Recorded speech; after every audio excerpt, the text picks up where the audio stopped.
Hey, thanks for joining me today for episode 56 of Podcasting Your Brand. I'm your host, producer Jaime, providing learning lessons for you to podcast your brand. And today I'm going to share a podcasting 101 topic, naming your podcast. This episode is brought to you by my own brand, Flintstone Media.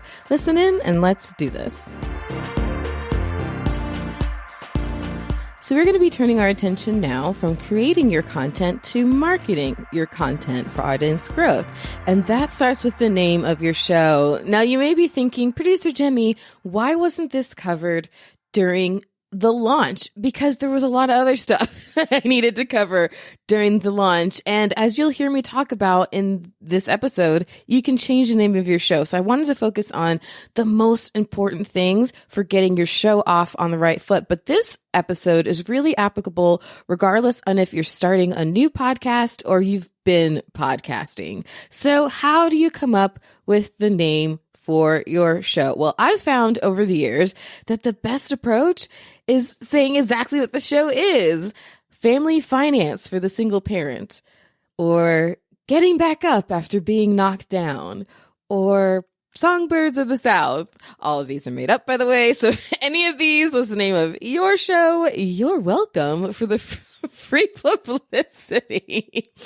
But saying exactly what your show is really going to help your audience know exactly what your show is. But that does not mean that the name has to be blunt and boring. It can still be very clever and stand out. In fact, I think the best names sit at the intersection between being very matter of fact and being clever. And you should really try to aim for that. So think about what are some ideas that your ideal listener would resonate with. So here are a few examples of what I mean. And these are real shows that I produced. And at least as far as the recording of this episode, they're all still in active production. But my favorite go-to example, favorite, is a show on the Horse Radio Network where I'm the manager. So in horse culture, and I did not know this going into work with them, but I know this and lots more about horses now. But apparently in horse culture, it's common to say or hear someone say that they will do the horses in the morning, meaning that they will muck the stalls and feed the horses and stuff like that. They'll do that stuff in the morning. They'll say, I've got to get up early to do the horses in the morning. Or, can you help me out with the horses in the morning? I don't know. I think a little bit of an accent came out. I don't know why, but they'll say stuff like that. So when coming up with Horse Radio Network's daily morning show, what do you think they called it? Horses in the Morning. Yay, bravo. See, it's exactly what it is. It's a morning show about horses, but it's also clever because it's a common saying for their ideal listener. And another client of mine has a show about people who find themselves unexpectedly owning residential property. This is a problem I wish I had. Whatever. They find themselves unexpectedly owning residential property and suddenly being a landlord overnight. This can happen because of a death in the family, as an example. But whatever the reason, they didn't come into being a landlord intentionally, and they need to catch up quick. What are the laws? How do we handle it? How do we deal with a tough tenant? What do we do in this situation, that situation, all that stuff. So what is that show called? Any guesses? That show is called The Accidental Landlord. It's exactly what it is, but it's also clever in that the name really tells a story that someone who has accidentally become a landlord, they will immediately identify with it. Another example of a name being something that resonates with the ideal listener, but unlike Horses in the Morning is not a common phrase, is the original name of this show. In fact, it's a common phrase, but for something entirely different. So originally the show was aimed at people who had a side hustle that they were passionate about and were building around their 9 to 5, often late at night from their bedroom. So what did I call that show? Very cleverly, I called it business in the bedroom, which of course is a bait and switch. But for the people who do have a business that they're building in their bedroom, it immediately resonates with them. I've heard so many times people say, oh my gosh, that's me. That's me. I knew it immediately. It was me. I'm building my business in the bedroom. So there you go. For what it's worth, that's another example. And sometimes alliteration can help with coming up with a clever title. Alliteration is essentially just a series of words in a row that start with the same sound. So for example, my old travel adventure show where my co-host Glenn, actually same Glenn of Horses in the Morning and Horse Radio Network, we would travel all over Florida doing really, really fun things to inspire both vacationers and staycationers to discover the often undiscovered fun things to do in Florida. And we called it, because the alliteration was so great, we called it Finding Florida. But just a brief caveat on being clever. You can be too clever. There is a fine line between cleverness and cheesiness. So don't be afraid to run your podcast name by a few people before you land on it. In fact, I would actually really, really, really recommend that you do that. Okay, so how do you, now that you know kind of what you want to go for, how do you figure that out? Again, it's the intersection between being matter of fact and being kind of conceptually clever, right? So you want to create two lists, one that's matter of fact and one that's conceptually clever. So the first list that you should come up with is one of common keywords used around your topic or used in the industry that you're targeting and anything else that is associated with your topic. So I'll keep this concept to a simple brainstorm for now. I'll be talking about this in a deeper dive on a future episode in order to relate it to the power of search engine optimization, but that is a whole nother topic about keywords. So again, we're just keeping it to a simple brainstorm for now. So as an example, if I were doing a show on self-care, this is present of mine. I literally just did an interview with my friend Julia Manfrey's show, Self-Care Solutions. So it's very top of mind. But if I were doing a show on self-care, then my keywords list might include such things as self-care, but also maybe therapy or physical fitness, relaxation, stuff like that, mindfulness, those kinds of things. And then I want you to create a second list. On that other list, I want you to put together common phrases spoken, common sentiments that are shared, and things like that. All those kinds of phrases or ideas that are relevant to your target audience and their lifestyle. What is the essence of your messaging? So again, using my self-care podcast that doesn't exist as an example, I might come up with things like loneliness through grief, or fighting depression as a single parent, or finding work-life balance, or finding financial freedom, et cetera, et cetera, et cetera. When someone is facing an issue that your show would help them solve, how might they express that issue in a Google search? And that's what should be on your list. Or if someone is an enthusiast for the subject matter of your show, what might they type into the search bar in their podcast player app? And all of that should be on your list too. So those two lists, one that's very matter of fact with some keywords, and one that's more conceptually clever with common phrases and problems that you hope to solve.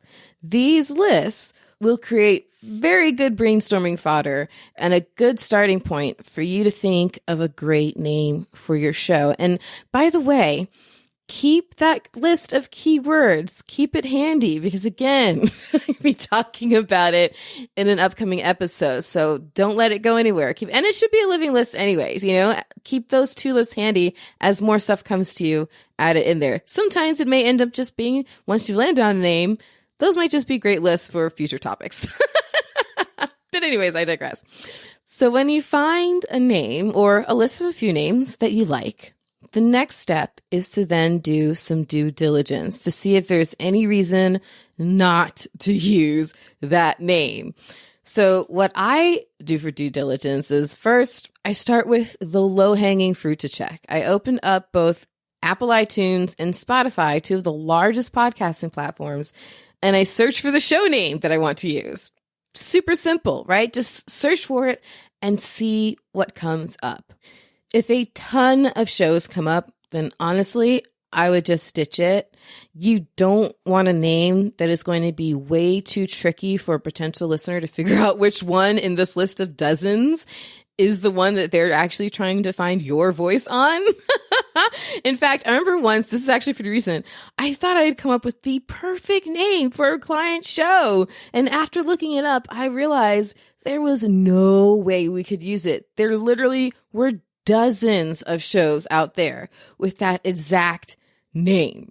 Just search for Note to Self and you'll see what I mean. Search for Note to Self in your podcast player. And yeah, I would not recommend using that name if you're starting a new podcast. So if there's a lot of podcasts out there with that name, then just don't use it. If you do find there's already a podcast out there, but it's only like one or two with that exact name, then don't give up on the name quite yet. Tap into those shows to check if they're still active. If they're long defunct, that there's really no issue, right? You can start a new show and chances are very unlikely someone will be confused when they find it. If they are still active, but very inconsistent or have really bad content or bad audio quality, then you can definitely still consider using the name. Just make sure that you are consistent, that you have great content, and that you have the best audio quality that you can manage with what you got. Just be better. And the audience will figure it out, okay?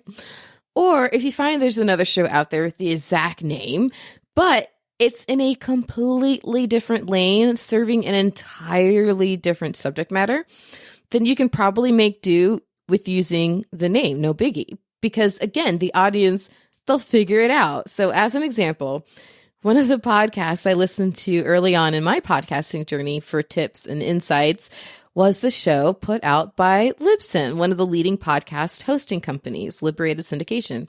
And as they say, their podcast is the podcast to keep you podcasting. And it's still active, by the way, so it's working on themselves. It's a great job, Libsyn. But it's named for the technical term of what holds all the information about your podcast. The thing that podcast players read to play your episodes, the RSS feed. So Libsyn's show about podcasting is called The Feed. But guess what? There's another show out there also called The Feed, and it discusses tech in relation to something completely different. Any guesses? I bet you can guess. That's right. The Feed is about food. And both shows are still very active with great audiences. And when someone wants to find the show about podcasting and they hear a show on food, they know immediately they have the wrong show and vice versa. So it hasn't really hurt them having the same name. But if there is another show, even if it's just one other show, and it's nailing it, they've been around forever. They've never missed a release date. They are super great as hosts and have solid value and great content. They sound fantastic and they're doing all the things right. Then, yeah, you should probably move on to the next name in your list. All right, so those are some checks that I make in the podcast player platforms. But additionally, aside from just searching on podcast platforms, also check how fully you can secure the branding around that name. The show is called Podcasting Your Brand, after all. So check if the URL is available. For example, I own podcastingyourbrand.com, and it's really handy, especially in an audio consumption scenario, to be able to have an easily memorable, whatever the word is, just call it vanity URL. That's what I usually say. To have a vanity URL to point people to. So once you secure it, whether you build a website on that URL or if you have the vanity URL forward to wherever your show lives, a landing page on your business website or the main platform that you're pushing, whatever it is, having that URL be the same as the name of your podcast can be very handy.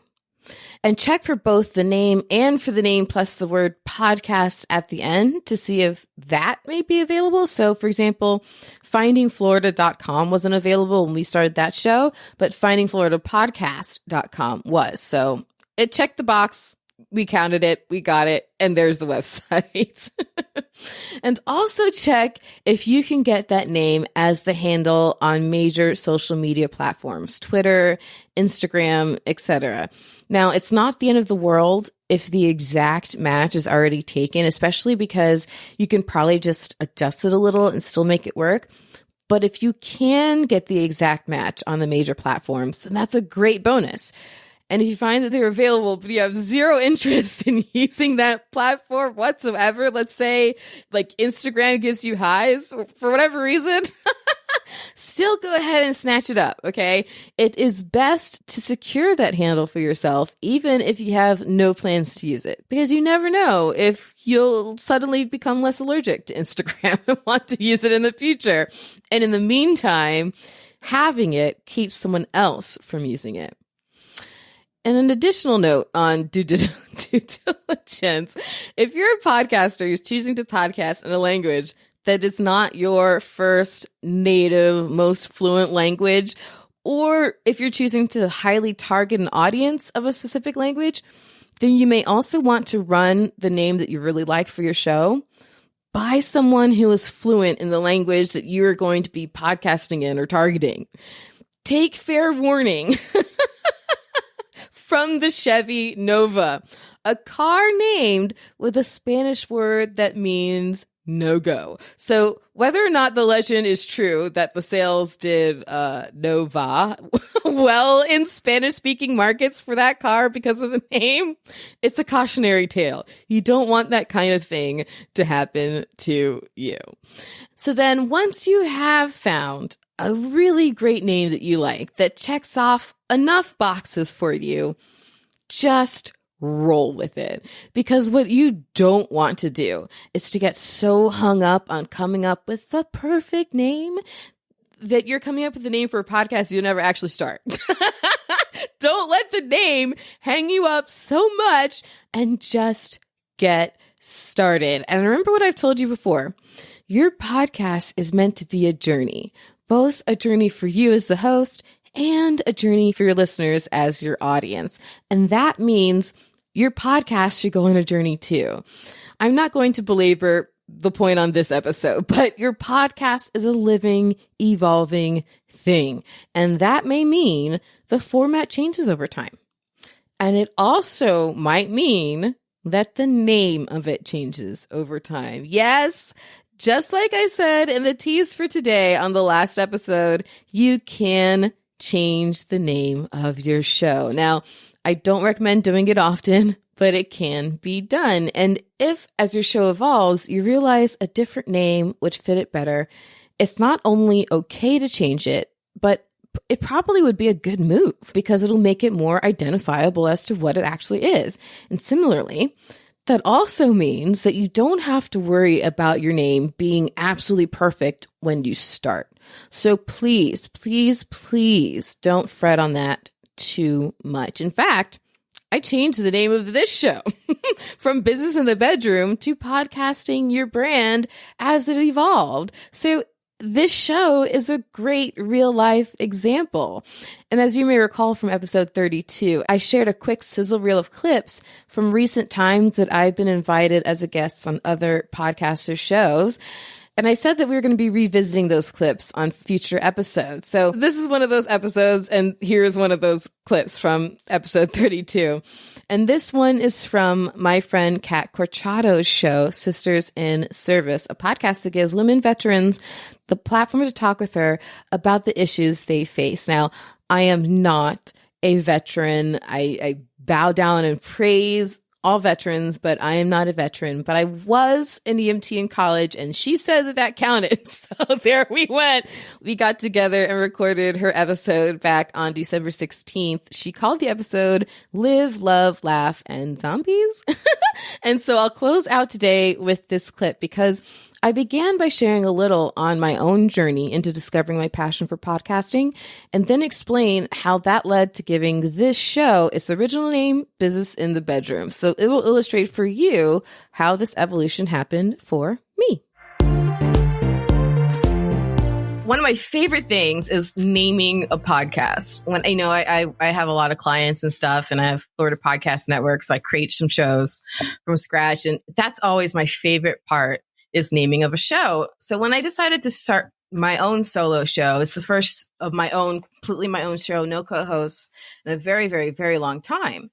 My very, very first show was called Curve the Cube. And it was me interviewing other people who are doing what they love for a living and wanting to find out how they got there, what was their journey like and how they made it.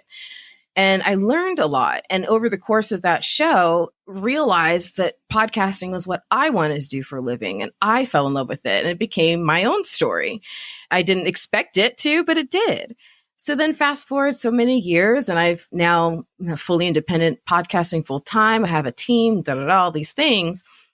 I really felt the pull to get back on the microphone and now share everything that I learned and help other people. At the end of the day, that's my entire life's mission, is to help other people pursue their dreams for a living. And so I figured, let me get this show out there. And I called it Business in the Bedroom because that's how I started my business. It was in the bedroom. So even though it might get you to think of something else, bait and switch, y'all.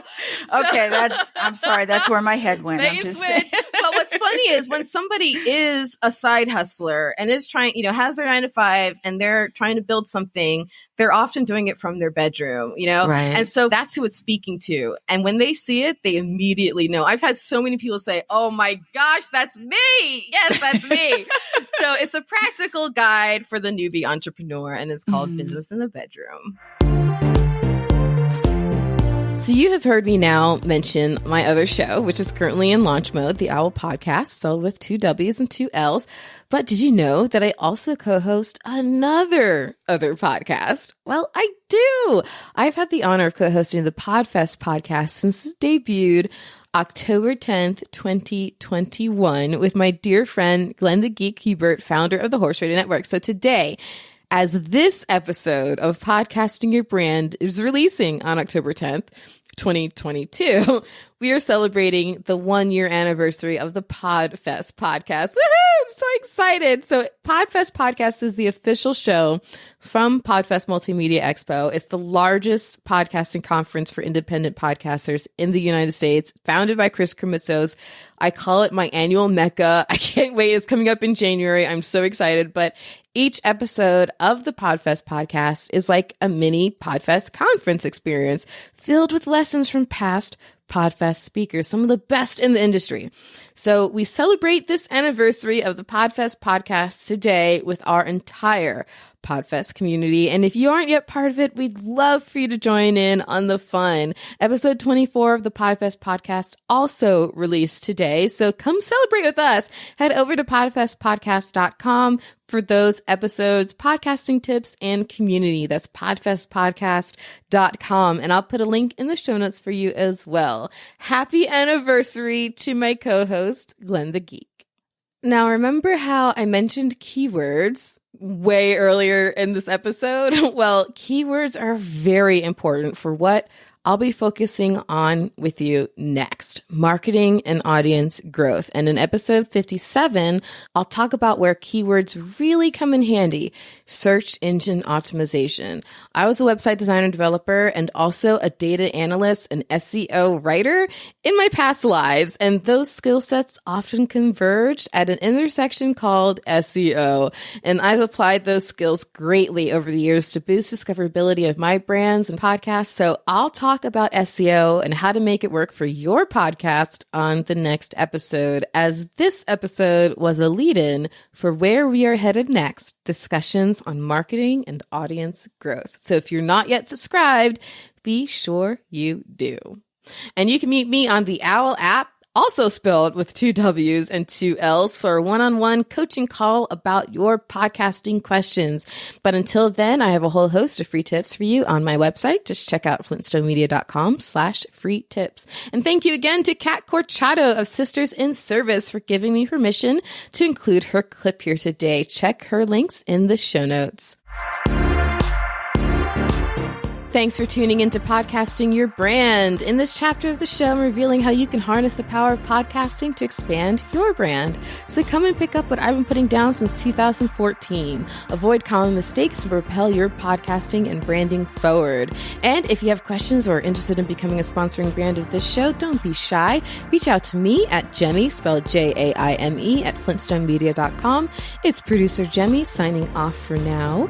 Remember, the only thing more powerful than your voice is your spirit to use it. So turn that mic on.